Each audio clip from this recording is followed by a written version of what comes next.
very consistent regarding their position towards Pravin and how he behaves and conducts himself in government. So the march was not jointly organized. However, I saw a tweet and a Facebook page of the president of the BLF, Andy Ntutama, saying, people, the BLF is a Black Consciousness Pan-Africanist movement or organization, saying people's kids have come together against a common enemy. In other words, he was saying as much as he differs with Julius Malema, but once it comes to a common goal of black people uniting, the BLS exists to unite black people against imperialism and white supremacy. And any black person, whether it's from the ANC, EFF, or any other political formation that follows them or supports them or join hands with them during a course of protest or whatever, is welcome. I must say to your listeners as well, during that protest, I even noted members or supporters of PASMA, the Pan-Africanist Student Movement of Tanzania, which is the student movement of the Pan-Africanist Congress. So I noticed some people wearing PASMA t-shirts there as well. So I can say the protest against Pravin came from various angles and not only from the BLF. So, and I got the reasons from the EFF why they wanted him out. One of their main reasons is that he's using his daughter as a proxy to then manage companies that are doing business with the state. Mm-hmm. And then you say that Pravin Gordhan, the BLF believes he's an urgent agent of white monopoly capital. But what has he done? Well, despite using the daughter, and for me, it's learning. And let me give you my perspective regarding the daughter before I come to Pravin. It is very glaring that the daughter is it's a decoy, actually, of Pravin making the government and department. The official statement. I don't know if sorry, you can. I don't know. I can't hear you clearly. I don't know. And I'm sitting in one place. Am I clear now? Yes. I was saying the daughter is a decoy. It's a decoy of the father or of white capital. The official statements, even under oath, that were issued by Pravin Gordhan to say the daughter is employed by Investec and therefore she has been deployed by all these companies that has benefited over 80 million from various government departments, including the Treasury during Pravin Gordhan's first stint at the Treasury.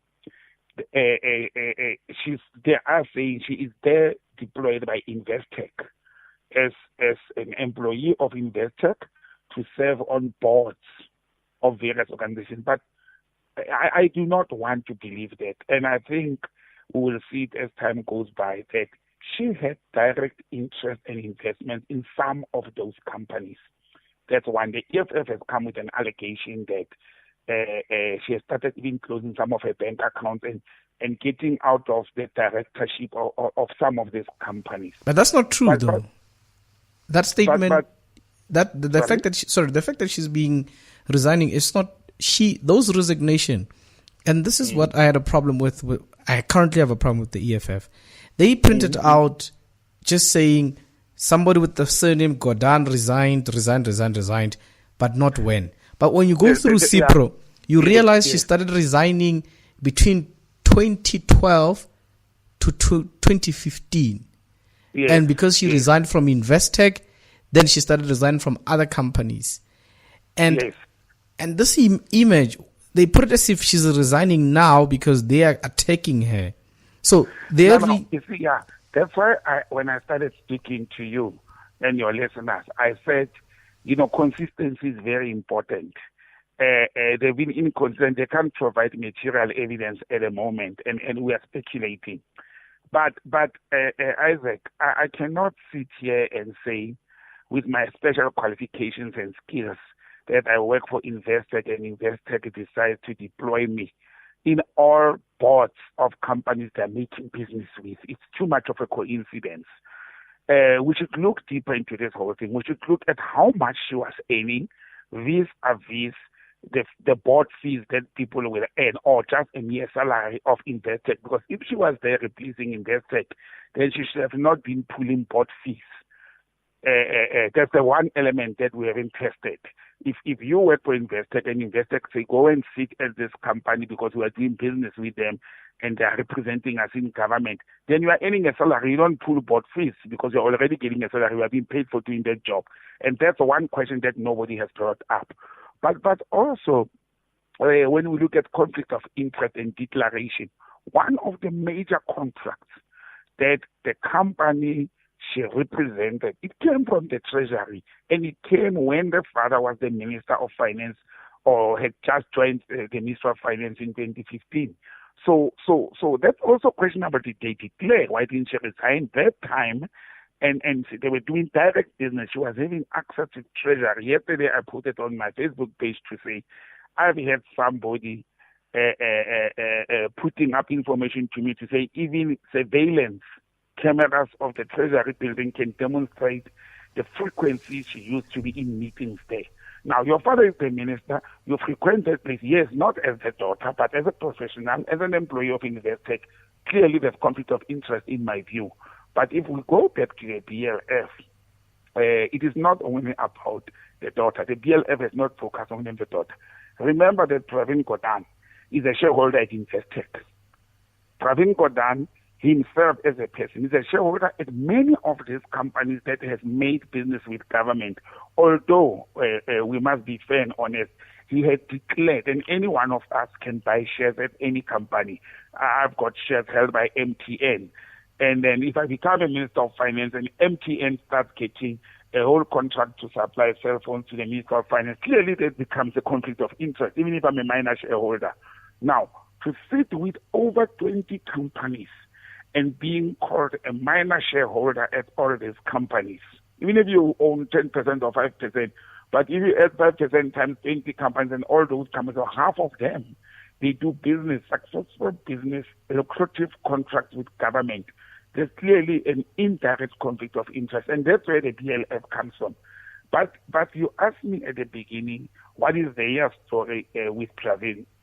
If you go to the BLF page, if it's still open because Facebook has shut it down, and you read all their statements, you will see how the BLF portrays and demonstrates how Pravin has acted outside the African National Congress, how he has behaved and conducted himself outside the core government business.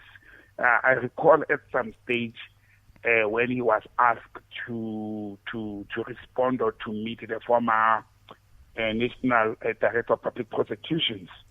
And one of the statements he said is that he's got a very important job, unlike other ministries, and he's got a lot of work to do. You see, that for me displays a supremacism.